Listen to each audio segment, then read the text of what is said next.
Thanksgiving Day in the big city. It is Aqueduct Racetrack on a cloudy, overcast, but little precipitation on the afternoon. Glenn Kozak and his crew sealing this main track. We ran 9 races, an early start, an early end, and we're glad you're with us. First things first, a happy Thanksgiving to everybody out there on MSG Plus. So glad you've joined us here for a half hour on Aqueduct Insider. It's Jason Blewitt, Richard Migliore alongside, and can you imagine A, Thanksgiving without thoroughbred racing at Aqueduct, and B, a Thanksgiving without the Fall Highway as the feature? No, absolutely. The 101st running of the Fall Highway, and it's a race that I've always loved the concept. Horses at one time, Jason, were revered for carrying weight, and we don't see that too often anymore, but this shows horses can carry some weight, and I like it, and it's a Thanksgiving tradition, although I still think they should run the Fall Highway on Fridays. Give those jockeys a break. The jocks don't get that allowance. We'll see if anybody weighs in a couple pounds overweight tomorrow with that first set of changes. And Johnny I, keep in mind, we do run with the first race post noon the next couple of days, Black Friday, if you will, with 10 races, and then Cigar Mile Day with 10 races as well. Thankful for a lot, right? So much. I'm so blessed to be able to continue to work within this industry I love for years as a rider, and now being able to work with you guys and talk about it and hopefully create more racing fans. That's certainly a mission I think we're all on constantly, and of course my family. Yeah, me too. Family, and I think, and it sounds a little silly, I'm just so thankful for racing. You and I joked one day, and I remember this, it was midway through the Saratoga meet. We were kind of having a good time on Saratoga Insider saying, what would life be like without having racing in your life? And the more I thought about it, we were kind of joking about it on air, the more I thought about it, it'd be a bleak existence for me, and I know you agree. Oh, yeah, my life would be far different, and we're so enriched and blessed to have this and be able to come here almost every day and enjoy it. Yeah, no, absolutely. And with that in mind, we'll certainly enjoy Holiday Fest. It's a special time each and every November here at the Big A, and it all culminates, obviously, with the Grade 1 Cigar Mile. Horses are running for at least $500K in purses. Secret Circle running for $1 million because he is a former Breeders' Cup winner. We will check out the field slate. 9 entered Saturday's Grade 1 Cigar Mile. It goes as the nightcap race 10 of 10. And it's a solid field, my friend. It is a solid field. Private Zone, the 3-to-1 second choice, he drew poorly. I think that's a horrible post for him, especially for a horse that kind of has some tricks to him, wants to duck around. It's My Lucky Day.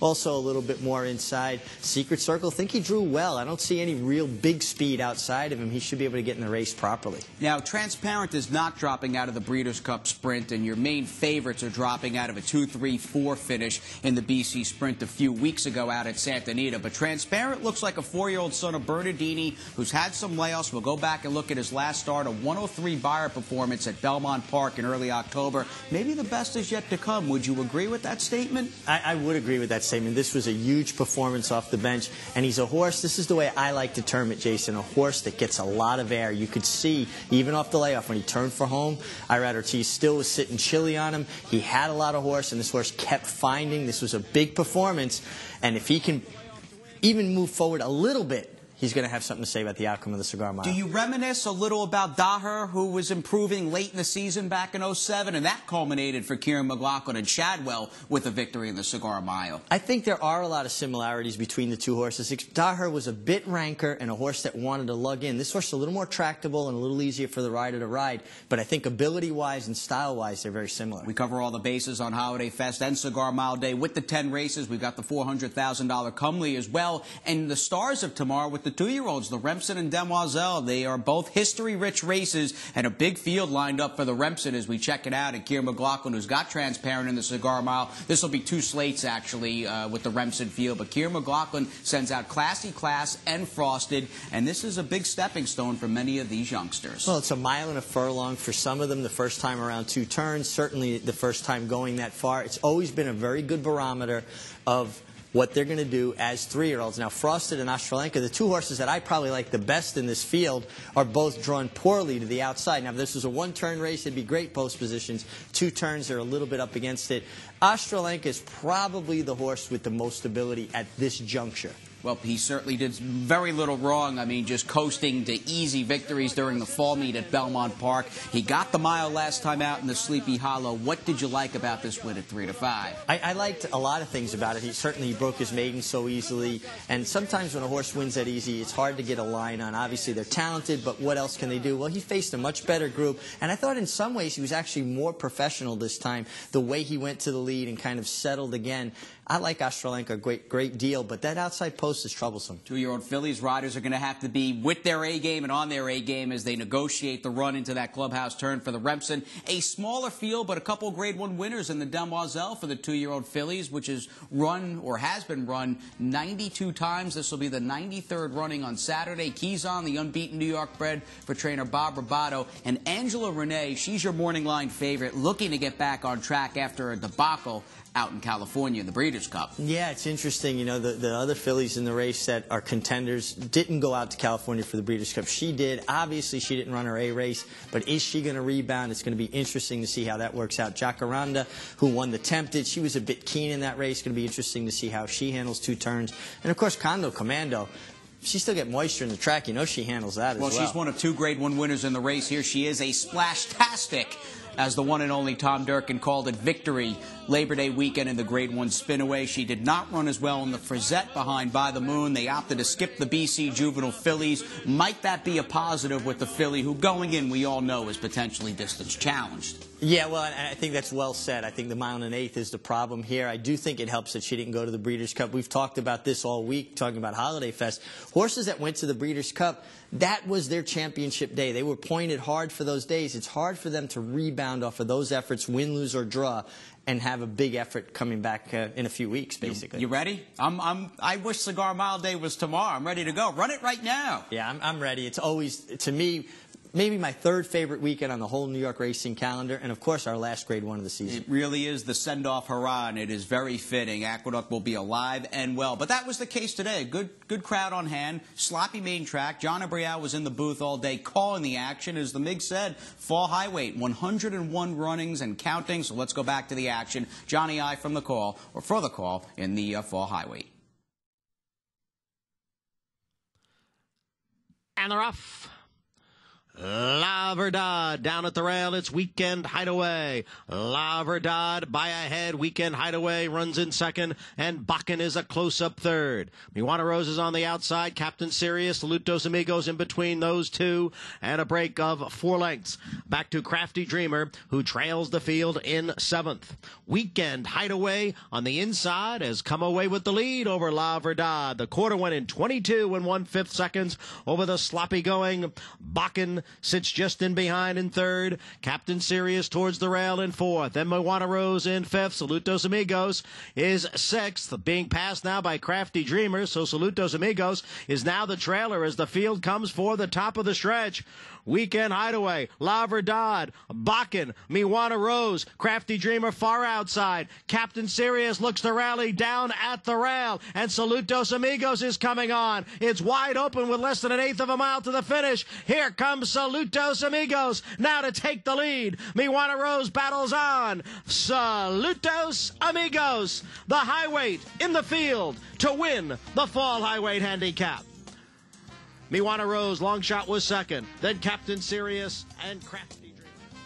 The 2-1 favorite, the fall high weight winner, Salute Dos Amigos, got a fast pace to attack. He had a fast pace, but we were talking about this off camera. This is a horse that stays in the bridle. He even though he's getting outrun a little bit early, he kind of lets the rider know how much horse he has because he's still pulling on the bit a little bit, even getting all that kickback. You can see how caked in mud he was. It's a pretty nice horse. For David Jacobson, who's done an outstanding job with this son of Salute the Sergeant, he caught up with the MIG moments after taking the fall high weight. David, Salute Dos Amigos was very, very impressive coming from off the pace. It's a pretty tough horse to win the Bowl Ruler and then head out to California and then come back and do this. Oh, yeah. Salute Dos Amigos has turned out to be one of the good ones in our barn. And he just keeps performing every time we run him. He just loves to run. He pretty much begged us to bring him out to California, and on 7 days rest, and he performed great out there. I knew he would run really well today. It seemed like he really likes an off track as well. You had to be happy when you saw the mud. Oh, yeah, when I woke up this morning and I saw it was wet outside and then it was cloudy all morning while we were training, I said, boy, it just might be a sloppy track this afternoon. And it was, and it definitely was helpful for us today. Any idea where you might point for next if everything's good? Well, the obvious is the Gravesend, in December, but we'll see. Let's see how he is. He's had a hard campaign these last, couple of weeks or months, and we'll see. It'll be up to him to let us know if he's up to the task, and if he is, he'll be there.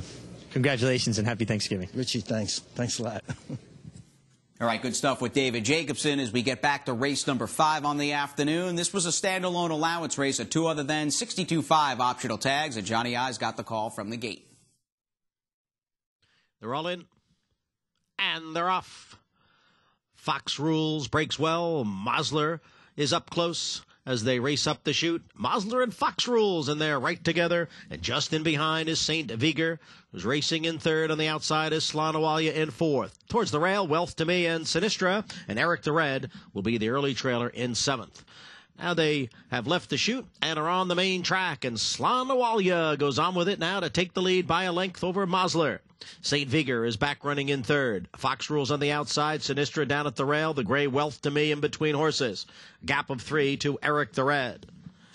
Slanawalia leads here by 2 lengths over Mosler. Then it's the trio of Wealth to Me, St. Viger, and Sinistra, and Fox Rules on the outside. Eric the Red continues to trail. The quarter went in 23-3, the half mile in 46-4 over the wet track as they race around the far turn. Slanawalia on the inside and Mosler on the outside, and now the two of them are heads apart for the lead. They've got 3 lengths on Wealth to Me in third. St. Viger on the outside is fourth. Eric the Red has advanced into fifth, now 4 lengths from the front. Then it's Fox Rules and Sinistra, 3/4, 1:12-1. Mosler out in the middle of the track has the lead. Wealth to Me is racing in second. Slanawalia has dropped out of it. Eric the Red moves to third. And then St. Viger. They're coming down for the 16th pole. It's Mosler. Wealth to Me on the outside. Mosler in front as they come down for the finish line. And Mosler takes it. Little more than a length. Wealth to Me was second. Patiently handled. It's the $1 Million Son of Warfront for Bill Mott, who gets through the non-winners-of-one condition as the favorite. But you look at his demeanor when he runs. Look how his ears are pinned back flat against his head. He's kind of a mean running horse. I think he's almost giving the signal to the horse coming up outside of him, like, don't even get close to me. I might reach over and take a bite out of you. He's definitely a herd leader type. Kind of a mean running horse is the only way I can describe it. Well, Adele Dilschneider, the winning owner, Joel Rosario, the winning rider on a day so far. You want to be outside on this main track. We'll see if that's a trend that continues when we come back after this quick rest on MSG+. You're watching Aqueduct Insider, and stay tuned on MSG+.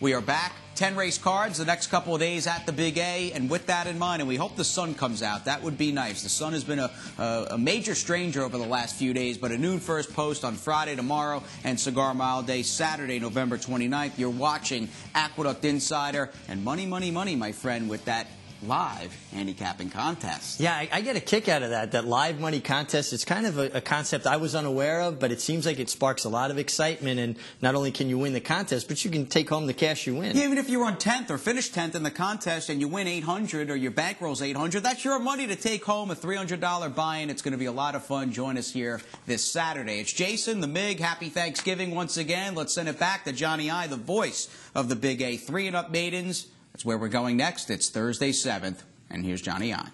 They're in the gate. And they're off. Marble falls and flag on the play. Down at the rail. There goes Indian Brute. Oh, steadying there. Something amiss there. Or Flatjack steadied, now moving up. But Flatjack did have to steady there in the early going. It's Indian Brute with the lead, and Flatjack is racing in second. Marble Falls in third. Seagate down on the inside in fourth. Flag on the plays alongside in fifth, and Chase the Love is next in sixth. Jeremy Song runs in seventh. Quick Picnic is in eighth. Then it's a break of 4 back to the 2 trailers. Aleander and Nicholson, the quarter 23-1. Indian Brute by a head. Flatjacks in between horses. Marble Falls on the outside. And just in behind the front three, Seagate races in fourth. Then Flag on the play, who'll be forced wide as the field comes for the top of the stretch. It's Indian Brute with the lead here. Indian Brute kicks clear by 3. Flag on the play, moves up on the outside into second. Then Marble Falls, Flatjack, and Seagate. A furlong to the finish. Indian Brute in front by 4.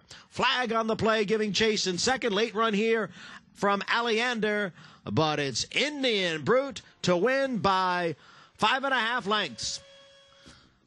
Flag. Good-looking win for this horse who hadn't run in over a year. Indian Brute, no cobwebs off the layoff, and what a training job by Barclay Tagg. Yeah, who's just a terrific horseman, Barclay Tagg, a great trainer.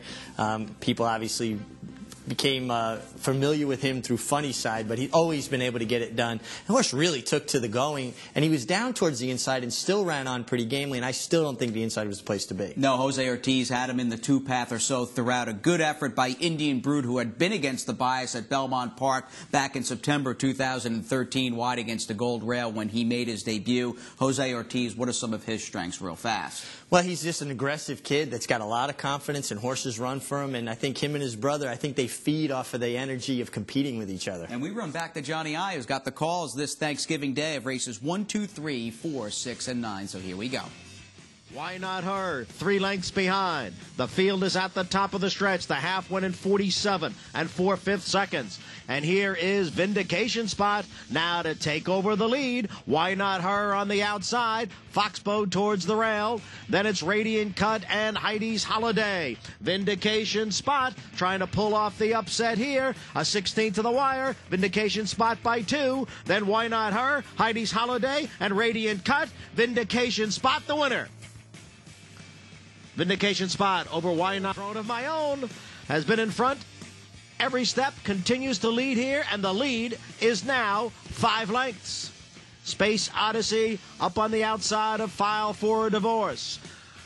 It is Throne of My Own with a front-running victory here in the slop. Throne of My Own. The winner here by almost 4 lengths. Overall, it did come back again to come on and get second. Field comes into the stretch. Wild Finish is the leader. Mighty Zealous. On the outside, it's Giant in the Moonlight, then Saltine Warrior. Domer has dropped back to last.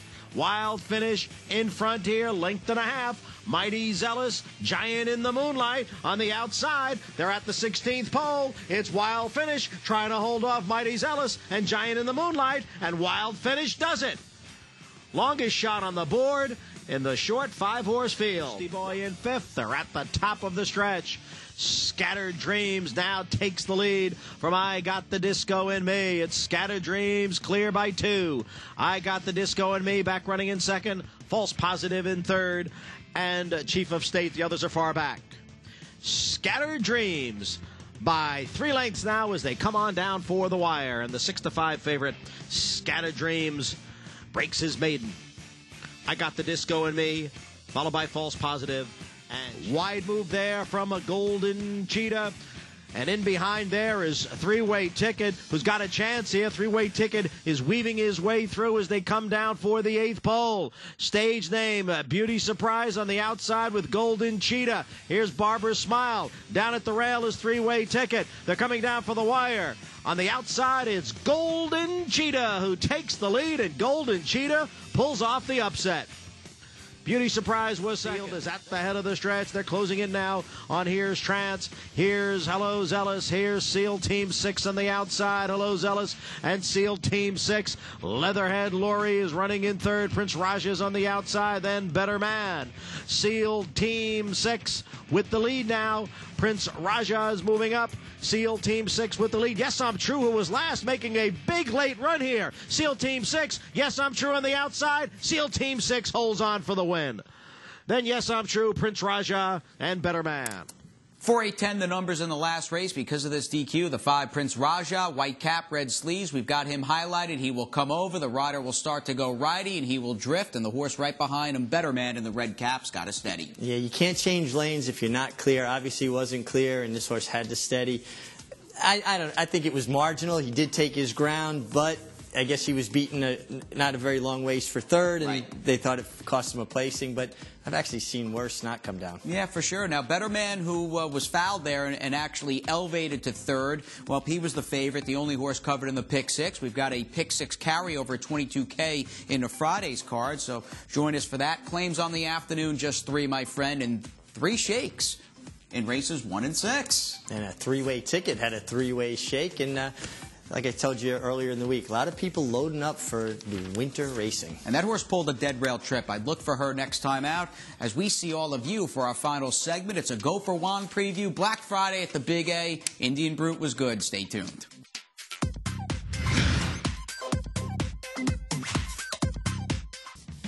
It's a Friday preview with 10 races. First race post at 12 noon, a pick six carryover, and Sister Margaret going to be a big, big favorite in race 7.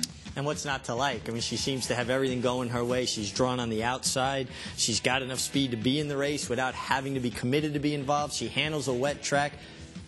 Pretty formidable. All systems go for trainer Nick Essler. We shall see if the main track tomorrow plays as it did today, where you want to be outside. Spit it to win it, coming in out of a good effort on the main track early in the meet for John Kimball with a pretty fast buyer. Pretty fast buyer. She had some pace to run into. They did go a half and 45 flat. She needs that pace. She's a one-run type horse. And maybe if the track's playing the way it is, she'll get to the outside and come down the center of the track. Finished extremely well here. Which Run-A-Dub-Dub do we get as they cross the wire and spin it to win its last race? Because Run-A-Dub-Dub was very good last winter, including this victory on the inner track, overcoming a very strong rail. She's now with Linda Rice. Can she improve second off the layoff? Well, she's going to have to. I really don't know what happened last time when a horse gets beat that far. You just have to put a line through it and have faith that she's either going to be good, or you go the other way and say, you know what, she's done. I don't think she's done if she's back in so quickly. I got to think she's going to rebound.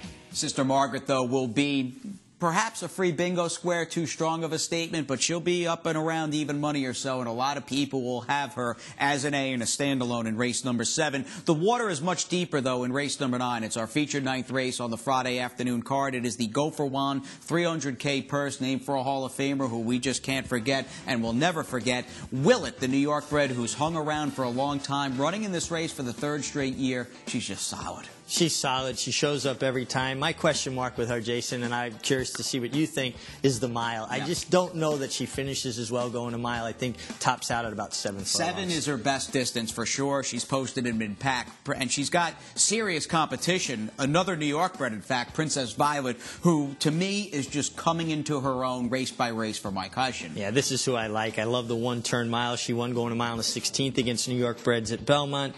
She's very good, and I think she's learned to relax a little bit more, so she'll be in the race, but she doesn't have to be committed to a forward position. I think she'll be very tough. And named for Mike's 4-year-old granddaughter, and she's a good one, Princess Violet for Barry Kay. Sweet Whiskey, 1 of 2 in the race for trainer Todd Pletcher. She was second in the Acorn, and she's danced some dances against some heady competition.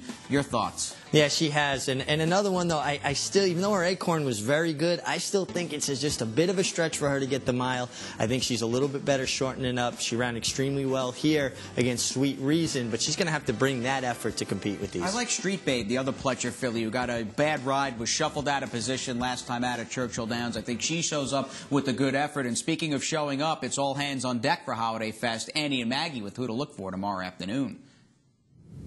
Well, I think it's a reasonable guess, in fact, assumption that we will be off the turf for the races on Friday, and I'm happy about that because I like a horse in an off-the-turf race, and that's the 8th race on Friday's card. I like the 14 Rock Me Mama. Rock Me Mama comes out of a race on November 19th that was 1 wire-to-wire. The second-place finisher came up the rail, and even the third-place finisher was on the inside before angling out. You want horses out of that race with wide trips. One horse has already run back from that race and beat lesser horses yesterday and paid $9.70. Well, I think Rock Me Mama will be the second horse to come back out of that race, and I'm hoping that Rock Me Mama is the second winner to come out of that race. Had a very wide trip, made a big middle move, has already shown that she's in good form. She can handle the distance. She draws well on the outside.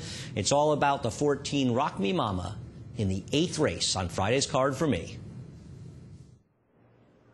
Hey there, guys. Glad to be back on Aqueduct Insider off of a brief vacation, but jumping right back into the action on this Holiday Fest weekend for the Aqueduct Insider for the Friday card. We're going to look at race number 2. It is a maiden claiming 40 for the State Breds, going 6.5 furlongs. Down on the rail is probably going to be the favorite, but for the ever dangerous barn of Mike Hushin, goes out Flat Lever. Now he's second off of a layoff, and last time in the paddock at Belmont, this horse just struck me as far more mature, at least in his demeanor, and that was a right step in the direction for one who was a bit hard to handle in his previous effort. So I think with that race under his belt, and granted it was a sloppy track, so I'm hoping that the track dries out a bit for him, I think this horse could be heading in the right direction, especially with that drop in class. So Flat Lever, your Aqueduct Insider for tomorrow, guys. There's no flat leaving on this show. We invite you 6 p.m. Friday, MSG Plus, for a complete Friday recap. And have a great Thanksgiving. This was a lot of fun. Safe ride back home tonight. We'll get you in the mix tomorrow. Yeah, actually not until Saturday, but happy Thanksgiving to everybody, and a lot to be thankful for. We'll have a great day off. Great show. Thanks again for tuning in. And again, happy Thanksgiving from all of us here at the Big A. And we'll see you tomorrow for a Friday edition of Aqueduct Insider.